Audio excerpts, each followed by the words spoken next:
got her all bound up, and he's gonna like inseminate her with a turkey baster or something. Oh, hello there. I didn't see you come in. Welcome to the DVD bunker.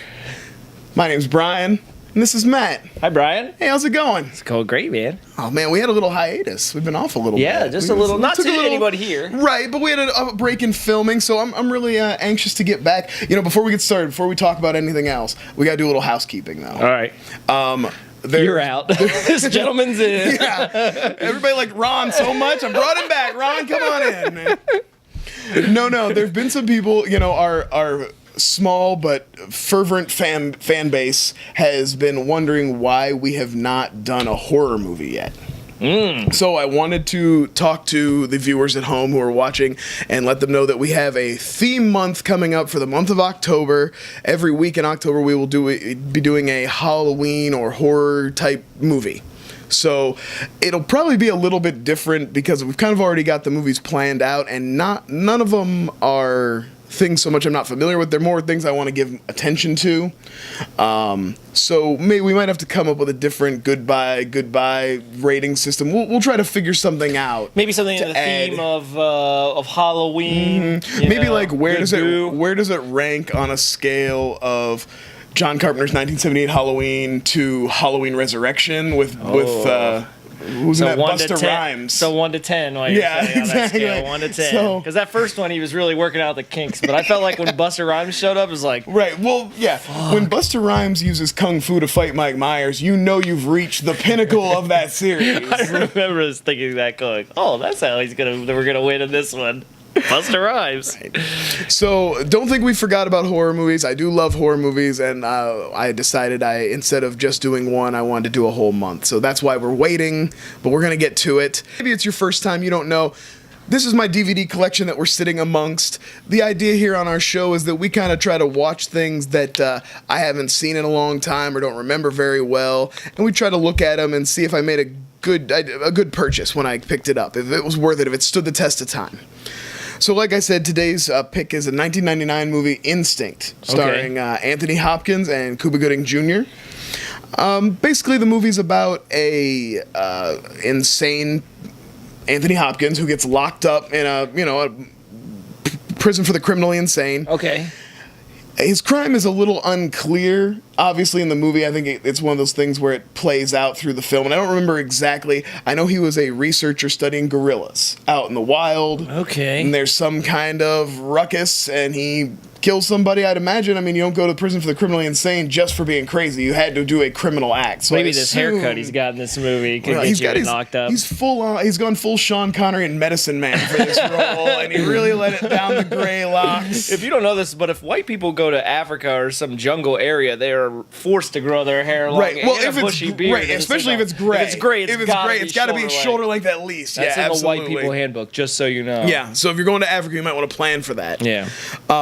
But yeah, and then Cuba Gooding Jr. plays the psychologist or something who is going to come in and wants to interview him and like kind of make his name off this great, brilliant doctor who went wild man out in the woods with the gorillas, and like what happened to him, why is he like this, what's going on. Okay. So that's kind of the plot of the movie. So the last thing I wanted to talk about before we go watch the movie is a couple weeks ago I introduced a new feature where we put out on Twitter what movie we're going to do and try to get some responses and find out what people think of Instinct.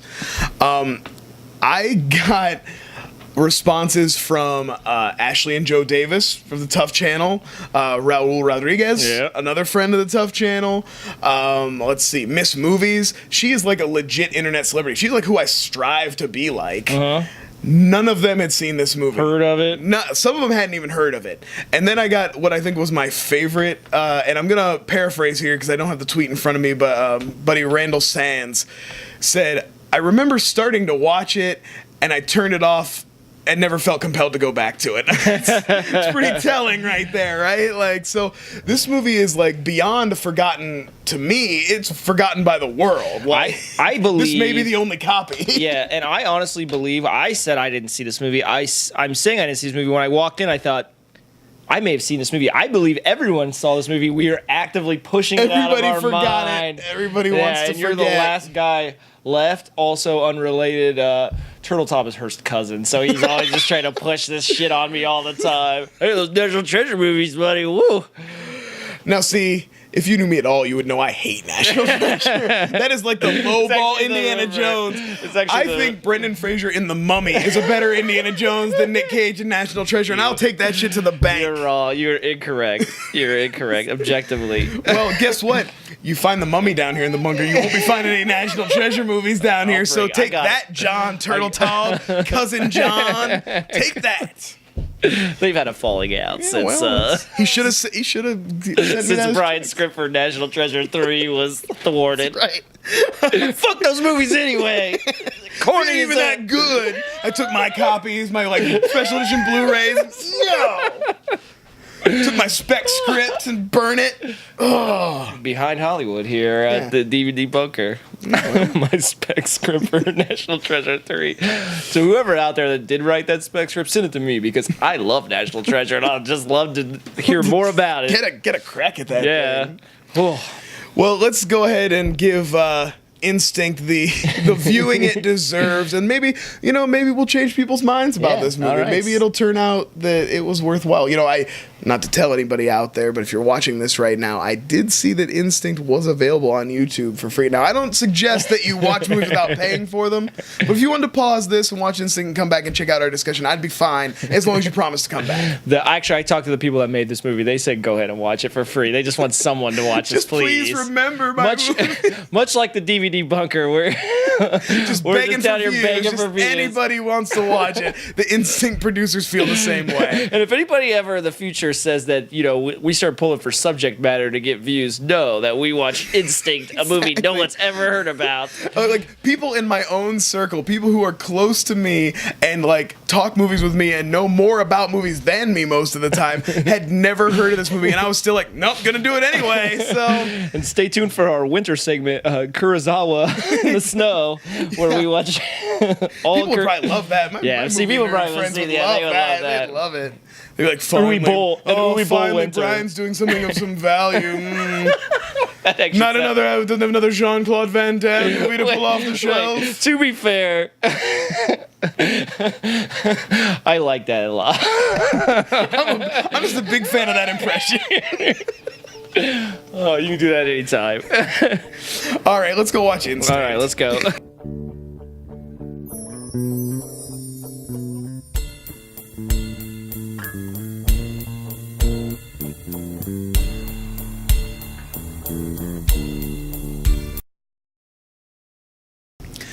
All right, we're back from the rollicking good time that is Instinct. I'm starting to get pretty glad that you talked me out of doing Philadelphia now. Yeah, this is one step above that in the fun-loving factor. Dramas are tough.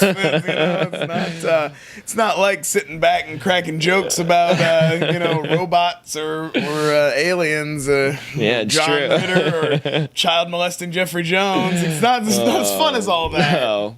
No, we had something much better. We cracked jokes at the mentally handicapped and prisoners of our system. Sure, absolutely. Yeah, it was way better. They really have it coming, though. I was thinking during his initial freak out when they're bringing him to the prison, he's all, it's like some U.S. Marshals and stuff, and there's some loud noise, and he starts to flip out. Does he have superpowers? I think he's just an Asgardian that's just decided not to talk. Yeah, just toying around. No one can hurt him.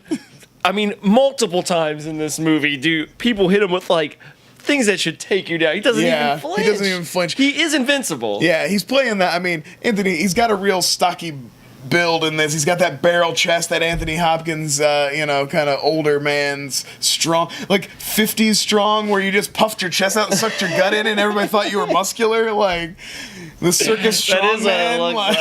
Like an old man strong, where they pull their waistband up to their belly. That's right, damn right. You just pull your pants up higher and puff your chest, get your chest out there. The only time he like flinches, he gets shot in the kneecap. That's the only time, and he only just goes ugh for a second. That's and the only buckles time. him, but he doesn't even like cry out from that. It's emotional. Crying. Yeah, it's emotional crying.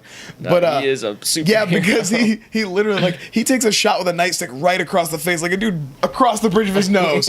Doesn't even like back him down, and then he throws that guy through like a plate glass window. So yeah, I'm pretty sure living with the apes actually gives you super strength. Super strength. You learn how to use. I guess pin becomes the ultimate tool. Yeah, well, because you're already a human, and then you go to live with gorillas, and you know their whole thing is they use tools. That's why they're so smart. So they teach you how to use your tools even better. Wait till a gorilla shows you what you can do with a pen. You never even knew. He had a pin on him in the gorilla. Yeah, there's a big giant gate in the middle of the jungle they got through with a pin. So thanks, gorillas. Also, how big does your dick have to be to walk into a boardroom and say, I want to do a movie with Anthony Hopkins where he doesn't talk till 35 minutes into the movie? Like, you have to have just a giant. Yeah. Oh.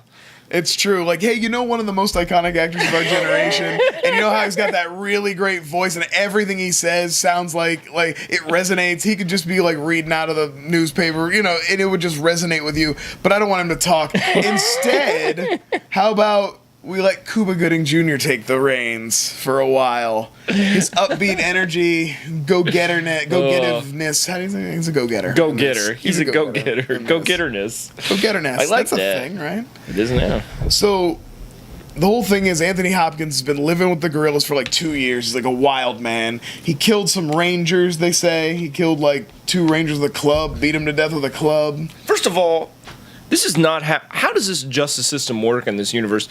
He murders these people. He murders these people in Rwanda who were essentially just shooting at him and these gorillas. Right. Like they're revealed later basically to be poachers. They just murder a whole band of gorillas out of nowhere. And apparently they're not. They take him to some sort of like the embassy or something because he ends up in America. They're in America. Remember when they first find him, he's in like a Rwandan prison because they're gonna do the Rambo move on him. They got the hose out and everything. But they bring him to the States. And why is he a prisoner in the United States? Like, why? He didn't commit any. That's not how it works. They're not. They don't explain. He's a that national part very treasure. well. Why wouldn't they just be like, yeah, sorry about those Rwandans. That got a little crazy. Sorry your gorilla family died. No. The whole thing, he overturns the game with the ace of diamonds is a pretty interesting little like power dynamic they use. It's basically like a system where one prisoner gets to go outside and whoever gets this card. So you have like the bully prisoners taking it from the weak ones. But that leads to a great moment for Anthony Hopkins, which I think was like, I want to say it was in the trailer where the guy comes up to him and he just probably the coolest smashes movie. him, Yeah, and then jumps and puts his leg irons across the guy's neck, real solid. That was like you could tell somebody was like a good portion of this movie was based around that moment where they're like, you know, what would be awesome. So he's in a prison, right? Yeah. I feel like that's how a lot of this movie got wrote. Well, somebody's pitching this boring ass adaptation of Ishmael, and they're like, what if he gorilla smashes a guy and then jumps across his throat with his leg on? That is probably what it is, because it is like, I feel like they didn't have a whole story and somebody would just be like, what if it's like Shawshank and at the end he just kind of sneaks out? And what if, he kind of made... Ugh. I think maybe part of the reason that this movie didn't do well is people were kind of getting over the like environmentalism thing a little bit. Not to say that it's not important, but I think they realized that you can like take care of it but not be a huge douche about it and not be like rubbing it in people's face all the time. Like, I think it was like Gorillas in the Mist had already happened, so we didn't need this movie to come out in 1999. This movie is like, well, what if Jane Goodall actually went totally feral and then came back and talked to Cuba Gooding Jr., Clarice Starling, whoever? Like, it's yeah, I think maybe that's part of it. But yeah, there's a whole like the takers, and he's got to teach Cuba about how, the man's world is bad. Yeah, and they don't even like fully realize that either, because just one day he's like, well, you taught me how to live, but now I'm going back to it. And it's like, what the fuck then? What was the point of all that taker bullshit? And it was just like, I don't understand what happened to him out in the jungle. Did he regress? Like, did the gorillas like scratch the word taker out for him? Like, why? Why use the word taker? Like, why was it like this? It was like a caveman word or something that he made up out there. Yeah, he just came up with that concept while he was living with them, and that's a cut scene where they fucking like murdered one of those guys before, and the gorilla scratches like taker into a tree. This is a taker. Yeah, and he points at him, and it does sign language, just like Sisu, kill taker, whatever the fuck. Ugly monkey. Ugly monkey. I love that, dude. Oh, you know we were gonna get some Congo references in there. Jeez, there were a couple times there I was waiting for one of those things to start doing sign language with them. Like, holy shit, dude. Yeah. So they give they give Cuba this arbitrary ticking clock.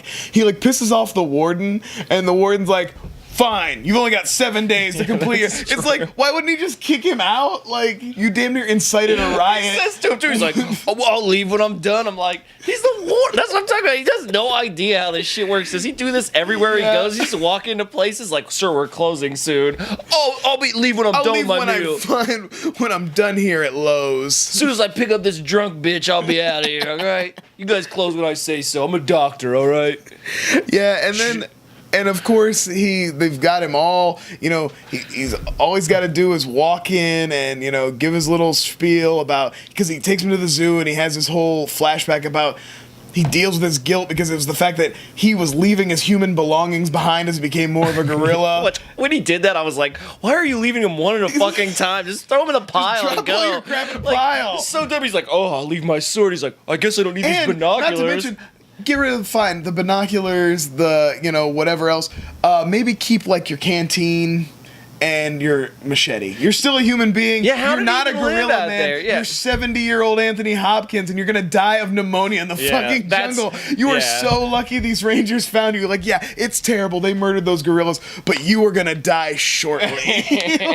Yeah. He says 2 years, but it was like 7 days he was out there. He went totally off. Because he would have. That's how this really would have went down. He would have been fucking dead immediately. As soon as he reached out in front of that gorilla and ripped his arm off and beat him to death with it.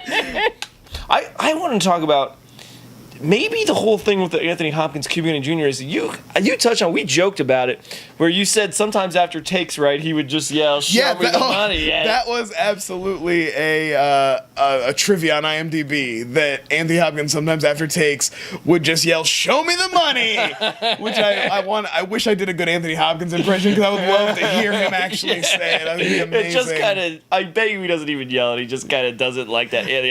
Like, show me the money. Like when Cuba does what he thinks is a really good take, and then just in like the most dickish way, he's like, "Oh yeah, show me the money, Cuba." But that's what I'm saying. Like, he fucking hates Cuba Jr. because they both have Oscars, and he does not believe he should have one. And then eventually, from him just browbeating him, they are not on speaking terms. Don't they have the same Oscar supporting actor? Yeah, they both have the same it's like, one. You think what you did was on par with what I?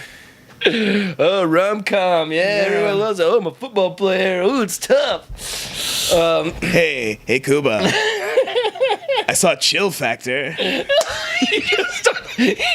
Purposely went saw all his whole movies just shit on about it. Just every day. That's what I'm saying. They have this one section in the middle of the movie where they talk a lot, but then outside that, it's just none of them talk. I think that they really just weren't on speaking terms anymore. I think that the end of the movie where he's crying and trying to get him to look at that was just a scene that, like, they didn't even know there were cameras there. That was just him trying to win the respect of Anthony Hopkins. Just look. The only time Anthony Hopkins ever interacted with him was when the cameras were pointing at him. All the other time he stonewalled him. And he gives him a little bit like he says he likes something, but then he just shits. He throws another movie in there and just shits all over it. Okay, you touched me a little bit in Jerry Maguire. But man, those fucking dogs, man. All right, so it's time for my favorite part of the show, where I talk about characters and you have to put them up on the screen because nobody knows who the hell they are. This one maybe especially. Yeah, yours especially I think is a really like kind of a deep cut. The guy I was gonna go with, as soon as he came on the screen, I knew I recognized him from something, but I couldn't. Just like a great character actor, you just don't know what. His name is George Zuniga. He has a lot of Z's and D's in his last name. Dzunza. I like that. I like good That's Z rough. Name. But he was Michelle Pfeiffer's teacher buddy in Dangerous Minds, and he's the doctor. Yeah, the doctor guy, and he's in Crimson Tide. But he has a great scene with Cuba where Cuba totally dresses him down, and he's like, because he's the doctor at the prison, and Cuba's kind of there, and thinks he's better than everybody, and instantly is like, I get it, you're a worthless piece of shit, and you found a place to hide, you over-medicate these, and you turn your eyes while they're beaten, and I mean, just totally rips him down, and then is like, oh, if I'm mistaken, I'm sorry. He does get a little dignity back later, and gets to kind of like, you don't... Yeah, he kind of eats his words, because that guy is really... Right. Well, and he's like, he's like, what do you think it was like before I got here, and you think you know everything? Because, Cuba has to learn those lessons through the movie, so he does help him with that, and that dressing down moment is really great, and he has that great defeated, that is like, a great line. Slob, like, oh, he's the doctor, he's listening all, but he always has the earbud in, and he's listening to like sports or something like, and this is pre-iPods, this is like he has a tiny radio in his pocket and shit. So that was mine, and I like, and I didn't recognize him, and you mentioned him, and started talking about him, and I was like, oh yeah, I love that guy. I don't know why Brian's talking about him right now. His name is Paul Bates. The only thing I've ever seen him in before is he's in Coming to America. He's like the steward of the king and all the family and all that, and he sings a song at the end, She's Your Queen to Be, but he is this giant, crazy Ace of Spades guy. He's the guy who's like dominating the game that they use to control the and prisoners. I really like the way he goes around all the prisoners asking for his card. You don't know what it means at first. And he's the guy who gets Anthony Hopkins gets the ape jump on his throat. But he doesn't look the same at all. I mean, he's foot 10 years later at least. So, but I did not recognize him. But he plays a good crazy guy, and he's got good crazy energy. Yeah, he does good. He really goes for it, and I liked him for that. And this guy isn't a character actor, but we should have shout out because we just didn't mention it. Donald Sutherland is in this movie. And he doesn't really... I think the only reason he's in is so that you can like Cuba more, because it could just be Cuba going for it. And he's just basically there to be Cuba's boss, to kind of set him on this mission. Explain him the prison system and how it works. Exactly. We need some exposition on why Cuba Gooding Jr. can't just do what he wants. Everybody in this movie exists for Cuba Gooding Jr. to bounce exposition off, because that's why Maura Tierney's in this movie too, because she barely interacts with Anthony Hopkins. She's like an emotional linchpin, sort of, but kind of like cheaply used, and then she's mostly there just to like... But I really did think that... I'm glad they didn't, but this is another one of those movies I was sure they were going to make Cuba and Maura Tierney bang. But they do bang. Well, I mean, after she sees him with his wet T-shirt out, they bang right. They bang right after that. He comes in, she's like, "Oh, you look cold," and then that's it. If you see a man get out of his car with no context whatsoever and take his jacket off and just stare in the rain like this, and this is the face you make, you're banging him right after that. She does it like out of the curtain too. Yeah, she looks at the curtain, goes, that's like that's the leg, that's a swoosh right there. He did that's right. You did it. Oh, so I guess the only thing left is goodbye versus goodbye. So I want to hear your opinion first. I always like to get your opinion first. Here's what I'll say.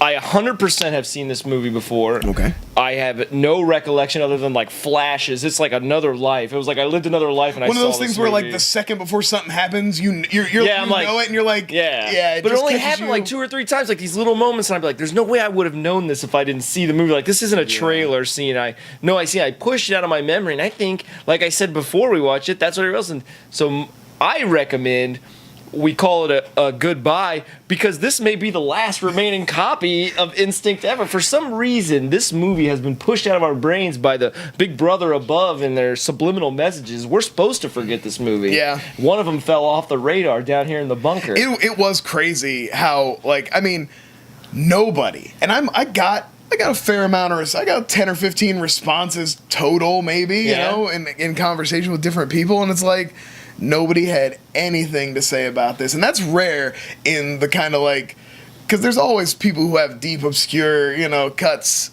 people I talk to, and so it was strange. It's super derivative. It's Silence of the Lambs, it's Gorillas in the Mist, it's Shawshank Redemption, it's Medicine Man, but it's not terrible either. It's not terrible. That's why no one remembers it. It's so middle of the line. Right. It's not enough of its own thing to be remembered. And I do think that this is a solid drama. Yeah. It's got some beautiful creature effects from Stan Winston. Yeah, they are good. They're really strong. Good. And they're really not are. a huge part of the movie either. I mean, they're real subtle with them, and that's why they do. I mean, like, I think you're right. It's definitely a lot of character stuff with Cuba and with Anthony Hopkins and I think that's good too that the gorilla stuff is used a little more sparingly. It's not overdone. You know what I mean? It helps keep the movie on track a little bit more. They're not constantly jumping into the flashbacks and stuff like that. They're used appropriately in a linear manner to kind of like tell the story. Yeah, that is well done too, and they do it in a way because it's such a submarine they're always in this prison, you know what I mean? They're in these two rooms that it is a good way to get out of the prison. And that's kind of the way Cuba does it, like the way the doctor, the character actually tries to, he's like, take me there, you know, get out of this place, describe it to me, tell me about what you did. Yeah, I like that too. I like that. That is nice. Do you think that this may be, before you give your ruling, that where we maybe found out that Cuba Gooding Jr. wasn't as good as everybody thought he was? Because he's good. He does, but he's serviceable. Yeah, Anthony Hopkins, who really does a good job. Now, he has more to work with. Yeah. Cuba has that one thing at the end where he cries, but that's kind of a lame-ass speech because he's really saying, and he does kind of go full Jerry Maguire in that speech, too. He jumps up. He does, I'm going back out there. Put me in, coach. He does his kind of full. It's true. So I do think that maybe the fact, like, had this movie been a big success, he'd have been fine. But this was like his last big chance. He'd been in a couple dramas, he'd been in a couple action movies, and this was like, we're going to give you this one last big lead. Because even in Pearl Harbor, he's kind of a throwaway character in Pearl Harbor. You're right. You're absolutely right. And then, you know, it's all downhill from there. So, I think maybe this was his movie I like. And they're like, if you can't succeed in a movie with Anthony Hopkins and gorillas, I'm sorry, man, we can't do anything for you. That's what they said. When his agent like dropped him in his publicist. That's verbatim what he said. I like the picture he's taking that call and he's just holding his Oscar in the other hand, just. His like family sitting around. They're all watching him. As they slowly watch the smile dissipate from his face. He thought he was getting a call about his next nomination for Instinct. Not so much. At this point, Anthony Hopkins is now prank calling him. Just holding it over his head. Hey, Cuba. So boat trip. Really crushing that one, man. Show me the money. Still calls him to this day.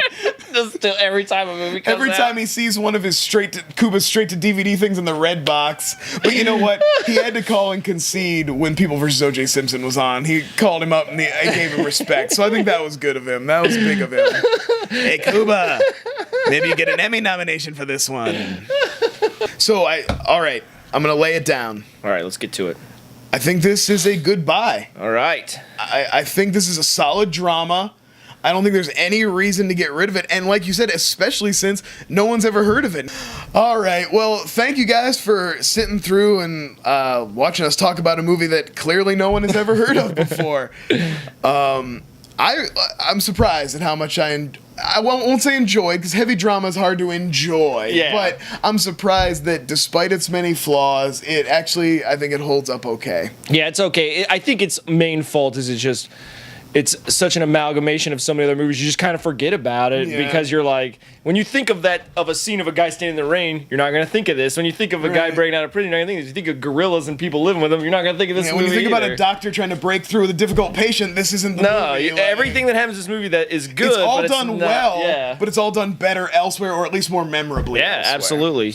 Absolutely. And Mira Tierney to me was miscast. I would have liked a trashier lady, like someone more run down by the loss of her father in her lifetime, you know, because she's kind of a little too pretty. I would have liked somebody who had been affected by not having her dad around. Yeah. But I mean, I guess she was an adult when he disappeared, and she had spent her life trying to live up to him. So that, hence her being classier, I guess. Yeah, absolutely. But But if you ever happen to watch Instinct, please let us know. You can find us on Twitter at Hercules, At the Drunksman. hashtag DVD Bunker, about this movie or maybe something you've actually seen. That's fine too. We'll talk about any of them. Yeah. Definitely like this video. Subscribe to the Unofficial Fan Fights channel. Lots of great content up here, going up all the time. Thanks to all our friends, Ron, Jeannine, Austin. You guys know their names. Their credits are on here. Yeah, and I think we can say it, but I believe Ron will be on next week, right? Yeah. Coming up soon. He's coming up very soon. We just filmed that one, I always so he's do coming that. up. Damn it! That'll air actually before this, so... When I hear people talk about that on their things, I'm like, that's so easy. Why don't people get it? My brain cannot figure out like what's happening now versus when this is going gonna to air, what'll have come out I by can't then. figure it out. Like my brain's like, no. Oh, that's awesome to know I have that limit. Yeah. Well, hey, thanks for joining us, guys. Come back again soon and see what new haircut Matt has. Thanks.